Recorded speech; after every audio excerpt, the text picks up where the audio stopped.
I call on government orders of the day, numbers 1 to 4.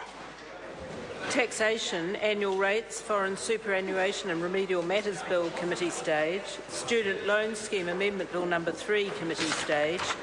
Trade Safeguard Measures Bill, Committee Stage continued. Electoral Amendment Bill, Committee Stage. I declare the House in committee for consideration of the Taxation, Annual Rates, Foreign Superannuation and Remedial Matters Bill and the Student Loan Scheme Amendment Bill No. 3, for further consideration of the Trade Safeguard Measures Bill and for consideration of the Electoral Amendment Bill. Mr. Speaker. Mr. Chairman.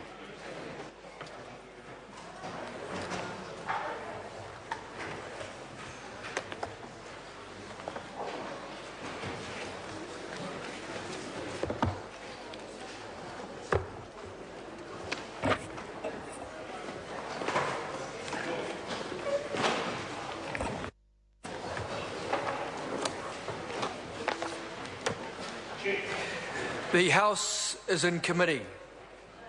Tēnā koutou te nākwe e te whare, inga iwi, inga reo, inga hawe wha, tēnā koutou, katoa. Tihei mōri ora. And the House is in committee for consideration of the Taxation, Annual Rates, Foreign Superannuation and Remedial Matters Bill, the Student Loan Scheme Amendment Bill No. 3, further consideration of the Trade Safeguard Measures Bill and consideration of the Electoral Amendment Bill. We come first, honourable members, to the Taxation, Annual Rates, Foreign Superannuation and Remedial Matters Bill, and the question is that Part 1 stand part, and given that the Honourable Shane Jones has already sought the call, I call the Honourable Shane Jones Tenakwe. Kia ora, Mr. Chair, and thank you for the opportunity to contribute during committee stages to this Taxation, Annual Rates, Foreign Superannuation and Remedial Matters Bill. Sir, an item of business that has been covered by the Finance and Expenditure Committee, and something, sir, that this party of mine, the Labour Party, supports, but with certain reservations. So I want to direct our attention to a portion in the bill, sir. I shall take as read, sir, that we are familiar with the purpose of the bill, but so I just want to isolate a small element pertaining to the rules for working for families' tax credits. Sir, when this policy was introduced, it took a while for eligible people to realise the full extent of the policy, and like all major policy reforms, sir, it has required refinement as time has gone on.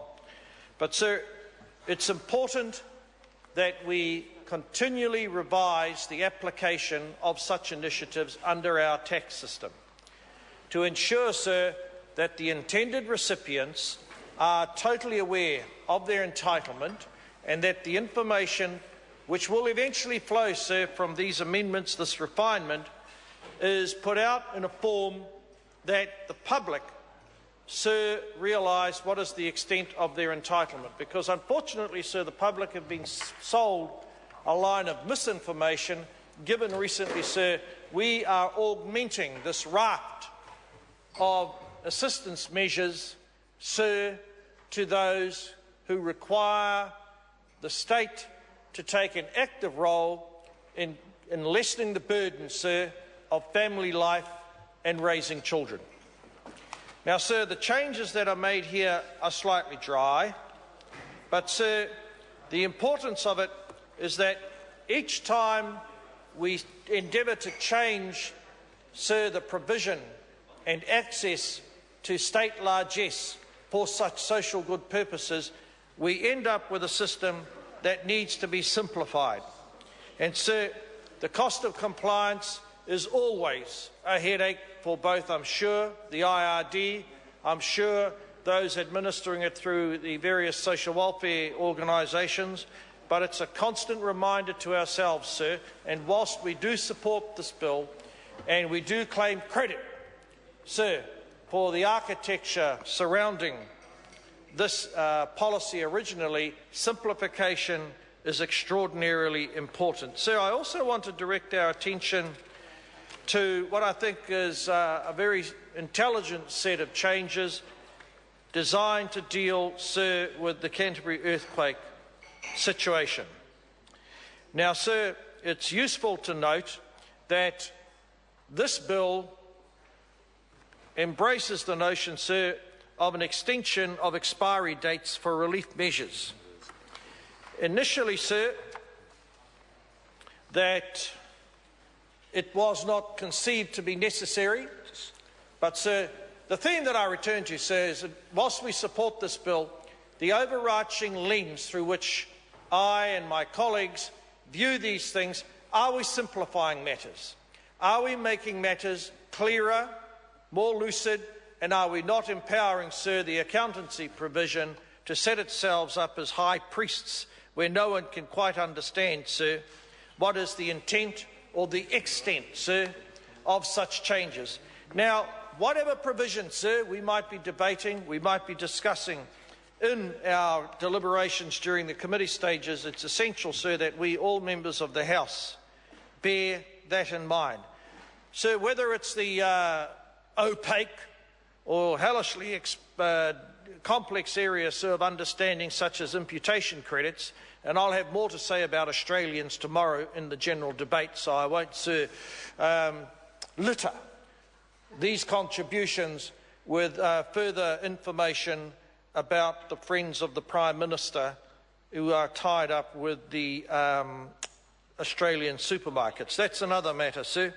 So, sir, the point needs to be made, irrespective of what provision we are focusing on. My plea to ourselves as parliamentarians and the injunction, sir, to our professional advisors, sir, keep it simple and keep it lucid. I call the honourable member, Dr. David Clark. Thank you, Mr. Chair. I follow my learned colleague, the Honourable Shane Jones, in supporting this bill. However,